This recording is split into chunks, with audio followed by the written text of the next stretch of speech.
चरण पकड़ लिए, प्रभु गलती हो गई, क्षमा कर देना। अब भीम नहीं बचेगा।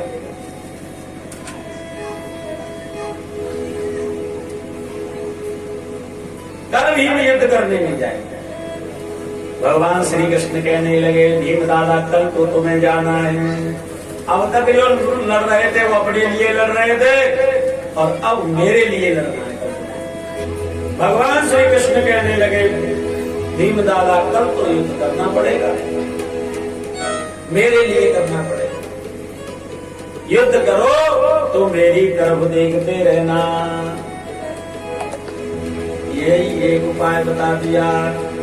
भीम युद्ध करने के लिए गया और जरासंध से युद्ध कर रहा है, लेकिन शक्ति नहीं लगा रहा है, केवल भगवान की तरफ देख रहा है। जो भगवान की तरफ देखा, भगवान ने जमीन से तिनका उठाया और उठा करके दो भागों में कर दिया। दाएं भाग बाएं भाग में फेंक दिया और बाएं भाग दाएं भाग में फेंक दिया। भीम समझ गया दो भागों में करना है। एक जंघा पर पैर रखा और दूसरी जंघा को पकड़ करके मारा, दो भागों में कर दिया। दाएं भाग को बाएं भाग में फेंक दिया और बाएं भाग को दाएं भाग में। गोविंदाय नमो नमः। जरासंध का जब जन्म हुआ था तो दो भागों में पैदा हुआ, मरा हुआ समझ करके पिताजी ने बाहर फेंक दिया। एक जरा नाम की स्त्री की दृष्टि पड़ गई, दोनों भागों को जोड़ करके 3 बार जियो जियो जियो कह दिया, जीवित हो गया। जरा के द्वारा संधि करने पर जीवित हुआ है, इसीलिए इसका नाम ही जरासंध पड़ गया। दो भागों में करके उल्टा फेंक दिया। गोविंदाय नमो नमः। बोले कृष्णचंद्र भगवान की जय हो। ये जो कथा है ना, ये कथा जरासंध और भीम के युद्ध की नहीं है, ये हर जीव की लड़ाई की कथा है। हर जीव की लड़ाई। जीवात्मा जो है ना, यही भीम है। भीम रूपी जीवात्मा जरा नाम के बुढ़ापे से लड़ रहा है। जरा कहते हैं बुढ़ापे को, वृद्धावस्था। हर जीव को बुढ़ापा आना है, वृद्धावस्था आती है, और जब वृद्धावस्था आती है तो बुढ़ापे में नस नस ढीली हो जाती है, नस नस ढीली हो जाती है। हाथ काम करना बंद कर देते हैं, पैर चलना बंद कर देते हैं, नेत्र देखना बंद कर देते हैं, कान सुनना बंद कर देते हैं। एकदम शरीर शिथिल हो जाता है, कोई काम नहीं कर पाते हैं। फिर केवल रोतना रह जाता है बस। जब भीम की शक्ति समाप्त हो गई, नस नस ढीली हो गई, तब प्रार्थना करने लगा तो भगवान ने संकेत दे दिया, मेरी तरफ देखना। तो जब वृद्धावस्था आ जाए, बुढ़ापे का कष्ट आने लगे, तो भगवान की तरफ देखने शुरू कर दो, भगवान की तरफ दृष्टि कर दो। माने भगवान का ध्यान करने लग जाओ, भगवान का चिंतन करने लग जाओ, और भगवान का ध्यान करने लग जाओगे, भगवान की तरफ दृष्टि डाल दोगे, तो भगवान उसी बुढ़ापे से एकदम मुक्त कर देगा और मुक्त करके अपने धाम को रख दे जाएंगे। और यदि ईश्वर का ध्यान नहीं करेंगे, परमात्मा का चिंतन नहीं करेंगे, भूल जाएंगे, तो वृद्धावस्था में कष्ट भोगना पड़ेगा। आंख में तनेगा जाला, नाक से बहेगा लाला, और लकड़ी से पड़ेगा पाला जरा जिंदगानी। पड़े पड़े मलमूत्र त्यागते रहोगे वस्त्रों में, और पड़े पड़े फूकते रहोगे पीकदानी में।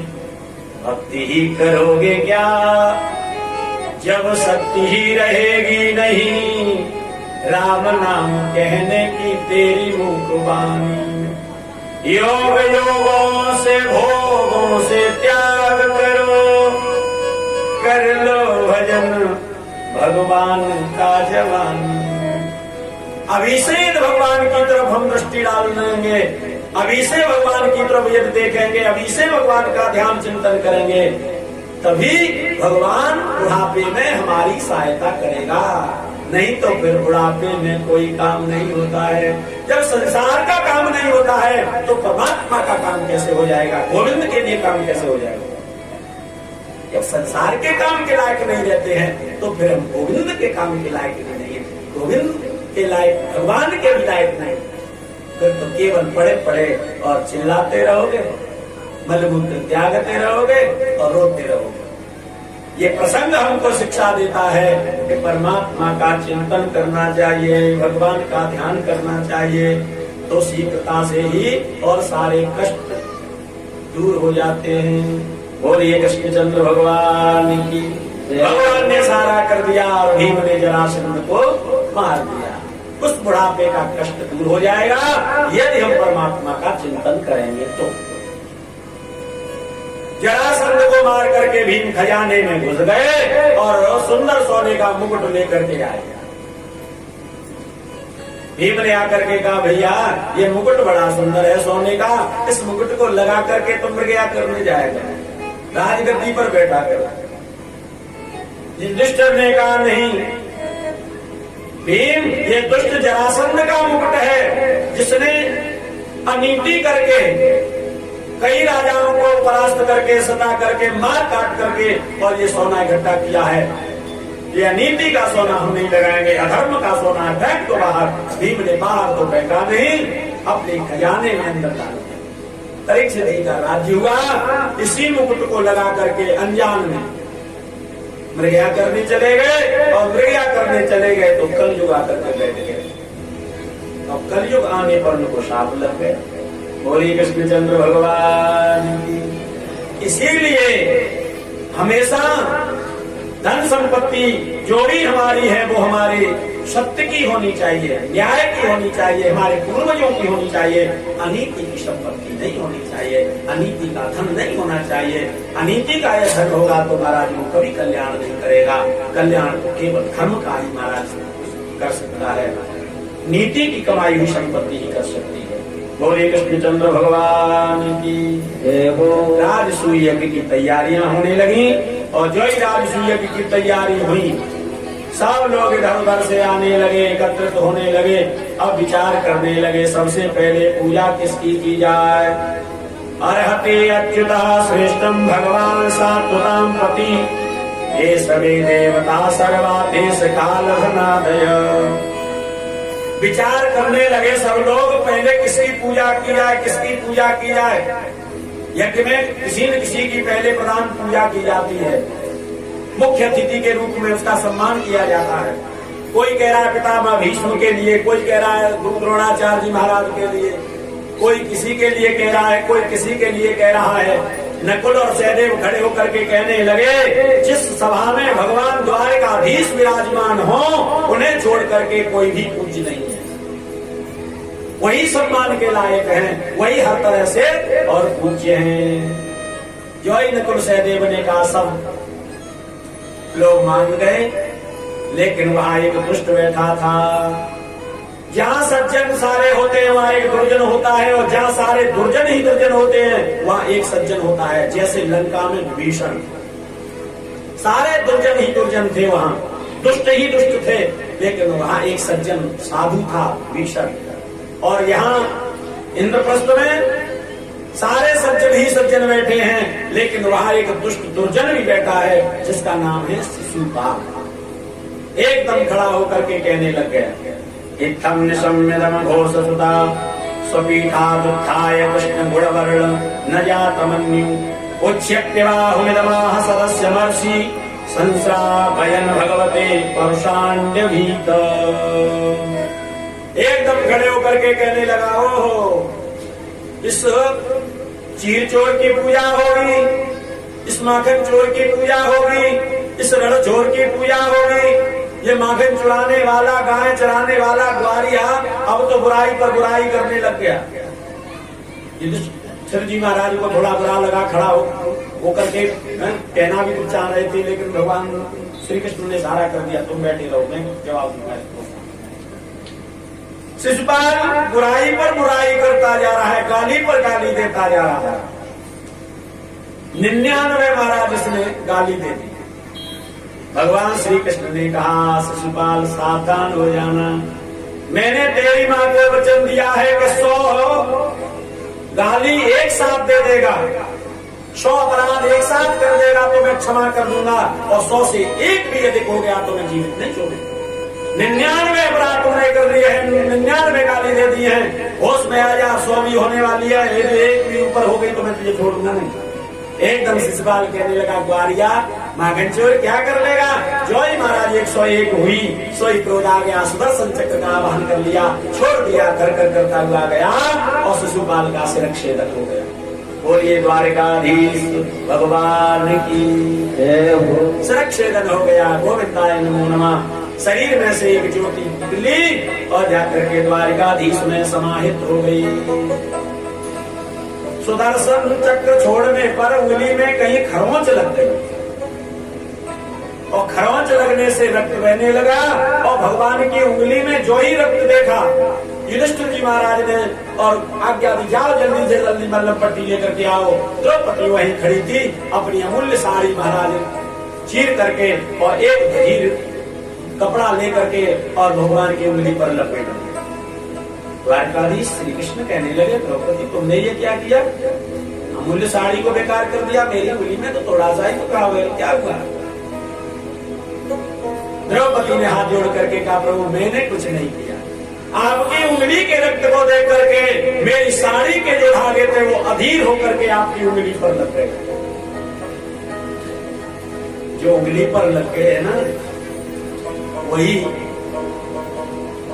धागे जो हैं भाग्यशाली हैं, बाकी तो सारे धागे अभागे हैं। जो आपकी सेवा में लगे हैं भाग्य उन्हीं के जागे हैं और बाकी तो सारे धागे अभागे हैं। धन्य है परमात्मा। आज द्रौपदी ने थोड़ा सा कपड़ा भगवान के लिए अर्पण किया और जब द्रौपदी को कपड़े की जरूरत पड़ी तो ढेरी लगा दी। दुष्ट दुशासन साड़ी खींच रहा था और खींचते खींचते थक गया, लेकिन द्रौपदी को निर्वस्त्र नहीं कर सका। साड़ी बीच नारी है कि नारी बीच साड़ी है, साड़ी ही की नारी है कि नारी ही की साड़ी। कोई निर्णय नहीं कर पाया। इतना कपड़ा भगवान ने दिया, इतना वस्त्र भगवान ने दिया कि भगवान वस्त्र का भी थोक विक्रेता है। ऐसा साक्षात वस्त्र के रूप में भगवान आ गए, तो भगवान के लिए कोई अर्पण करके तो देखे। बोलिए भक्तवत्सल भगवान की जय हो, श्री कृष्णचंद्र भगवान की जय हो। दुष्ट शिशुपाल का वध हो गया, भगवान ने अपना धाम प्रदान कर दिया, भगवान श्री कृष्ण का पूजन हुआ और राजसूय यज्ञ प्रारंभ हो गया। अलग अलग सबने काम लिया, क्योंकि यज्ञ का जो आयोजन होता है वो कोई छोटा मोटा नहीं होता, बहुत बड़ा आयोजन होता है और एक जने की, एक व्यक्ति के करने की कोई क्षमता नहीं होती, एक व्यक्ति नहीं कर सकता है। इस यज्ञ के लिए तो कई लोगों का सहयोग होना बहुत जरूरी है, सब लोगों की सहायता जरूरी है और सब लोग जब एक मन से एकत्रित हो जाते हैं तब कोई कार्य करते हैं तो उसमें चार चांद लगते हैं। पैसा एक व्यक्ति खर्च कर सकता है, लेकिन वो कहे कि मैं व्यवस्था कर लूंगा तो व्यवस्था नहीं कर सकता है। व्यवस्था तो भगवान की कृपा से होती है। सद्गुरुदेव भगवान प्रातः स्मरणीय गौरव धामवासी श्री शिवस्वरूप जी महाराज जैसे संत हों तभी कभी महाराज को सुलभता प्राप्त होती है, बस उनकी कृपा थोड़ी सी हो जाए। सारे लोगों का जब सहयोग मिलता है, सब लोगों की जब सहायता मिलती है, मन से, वाणी से, कर्म से, धन से, मन से, तब जाकर के कार्य होता है। यज्ञ में अलग अलग जो काम लिया जाता है, सबको काम बांट दिया जाता है, तब जाकर के बढ़िया काम। और राजसूय यज्ञ में भी सबने अपनी अपनी जिम्मेदारी से काम लिया। पितामहस्य ते यज्ञे राजसूये महात्मना। पितामह भीष्म ने इस यज्ञ में भी काम लिया है। जितने भी लोग आने वाले हैं उन सबका स्वागत करना। बांधवा परिचर्यायाम तस्यासन प्रेम बंधना। उन सब आने वाले और व्यक्तियों का आदर सम्मान करना, आदर से उन्हें स्थान देना, उनको बढ़िया जगह प्रदान करना सम्मान के साथ में, ये पितामह भीष्म ने महाराज अपना काम लिया है। भीमो महान साध्यक्षो धनाध्यक्ष सुयोधन, भीम ने रसोई का भार संभाला है। भोजन जो है, भोजन का जो काम है बना करके खिलाने का, वो भीम ने महाराज लिया है। महाभारत उठा करके कहीं से भी देखिए, जहां भोजन की बात आती है, जहां भोजन की चर्चा होती है, वहां भीम का ही नाम आता है। क्यों? क्योंकि भीम ज्यादा खाते हैं, और ज्यादा खाते हैं तो ज्यादा खिलाने की भी कामना करते हैं। जो व्यक्ति ज्यादा खाता है वो महाराज ज्यादा खिलाता भी है। वो तो यही सोचता है मैं ज्यादा खाता हूं तो सामने वाला भी खाता होगा। अब 2 पूरी खाने वाला है, वो समझेगा सामने वाला भी 2 पूरी खाएगा। भोजन परोस देते हैं और फिर पूछते हैं लोगे कि नहीं, और ना ही तो पहले ही करते। भाई भोजन परोसना भी एक विधा है। हम एक बार पूर्व में गए भागवत करने, तो यजमान आए और बोले पंडित जी भोजन डाल दें। भोजन डाल दें? कहाँ डाल दें? अरे बोले आपके लिए। भोजन तो पशुओं को डाला जाता है। कहते नहीं चारा डाला, गैया को चारा डाल दे या भैंस को चारा डाल दे। भोजन डाला नहीं जाता है, भोजन तो ग्रहण किया जाता है, प्रसाद। भागवत में आप लोग सब आए हैं, माता बहने, संकल्प लेना अब हम घर जाकर के कभी खाना नहीं बनाएंगे। अब विचार कर रहे होंगे तो पंडित जी गवाइयां मिल, खाना नहीं, भोजन। खाना शब्द सही नहीं है, और खाना महाराज शब्द है, उसके पहले पा और लगा दो, पा और लगा दिया जाए तो क्या हो जाएगा? सब अर्थ का अनर्थ हो जाएगा। खाना नहीं है हमारे शास्त्रों में महाराज, भोजन है, प्रसादी है। महात्मा लोग, संत लोग कभी काटना भी नहीं कहते हैं। माता मैंने कहती है ना सब्जी काट लियो ने, फल काट लियो, काटा नहीं जाता है।